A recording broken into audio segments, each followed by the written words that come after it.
So what I would talk about to the Prime Minister is that Israel should make use of its natural resources that it is blessed with and have been waiting patiently for us for 70 million years to have an unconventional path to energy security and independence using Israel's vast oil shale reserves and vast natural gas reserves. Let me talk a little bit about the oil shale reserves. Oil shale is a sedimentary rock, has a lot of solid hydrocarbons in it, and those solid hydrocarbons called Keren, when you heat this rock to 300 degrees centigrade, this is Israeli oil shale that we cored just recently, this thing generates oil. The oil is surprisingly light. I don't know if you can see this rosé-colored material, but this is shale oil made from that rock by our technology. So it's not what you might think, black, gooey crude oil, but shale oil actually has the potential to make the least carbon CO2 increase of all fossil fuels. It can actually lower the CO2 of a typical crude oil. And as I said, there's a logarithmic scale that shows where the tar sands and oil shales of the world are. And Israel and Jordan have about the second largest oil shale deposit in the world.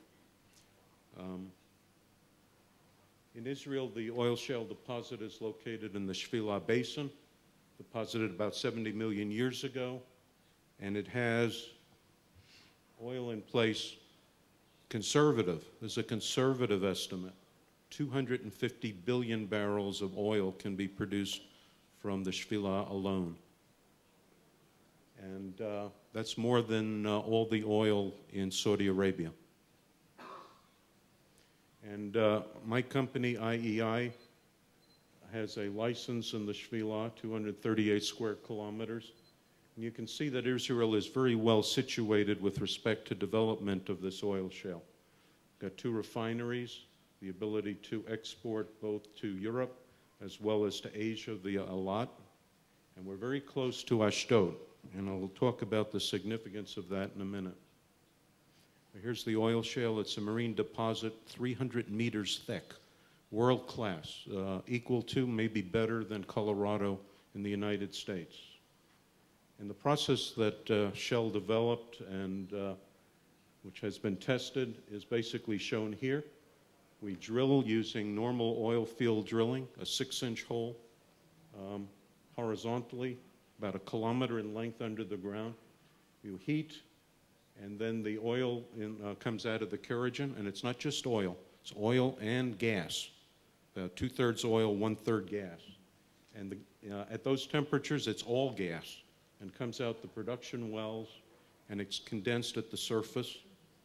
And the hydrocarbons basically come out of these production wells, but leave the coke behind.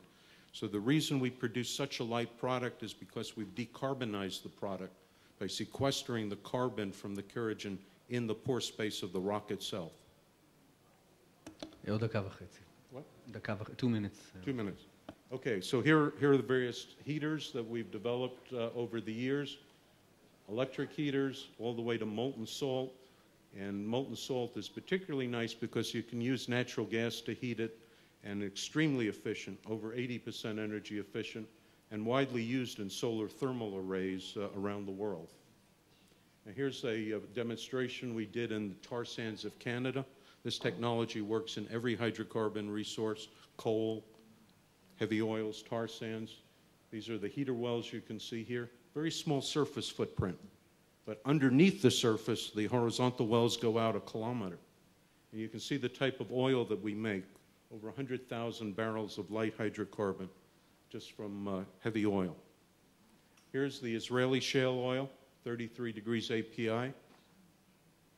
And you have the ability to control the product in the subsurface by controlling the heating rate and the pressure. I showed you the rosé colored, but we can go all the way down to material that's optically clear and looks like water.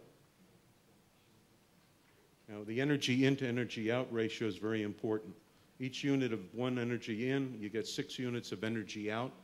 about 2/3 of it in the oil phase and 1/3 in the gas phase. And it fits perfectly in with the natural gas discoveries off the eastern Mediterranean, because Tamar is bringing its natural gas ashore via subsea pipeline through Ashdod, and we're a very short distance away from the oil shale deposit over here. And the economic balance of using natural gas as the heating source is tremendous. For every dollar of methane that comes in to heat the oil shale, the products that come out are worth $23. Most of it in the oil, but also in the liquefied petroleum gas and the hydrogen, the ethane and the methane. We have enough ethane and methane to supply all of the energy and back out the initial methane. So if you look at it as an integrated project with inputs and outputs. Just the last moment, please, if you can summarize. Okay, just one input, natural gas, and these are all the outputs. Water for agriculture, LPG, gasoline, jet, diesel, and sulfur for fertilizer. And the point basically is Israel stands at a point where it can become energy independent, can really change the world here. This is an opportunity not to be missed. The natural resources are here. It's not a joke.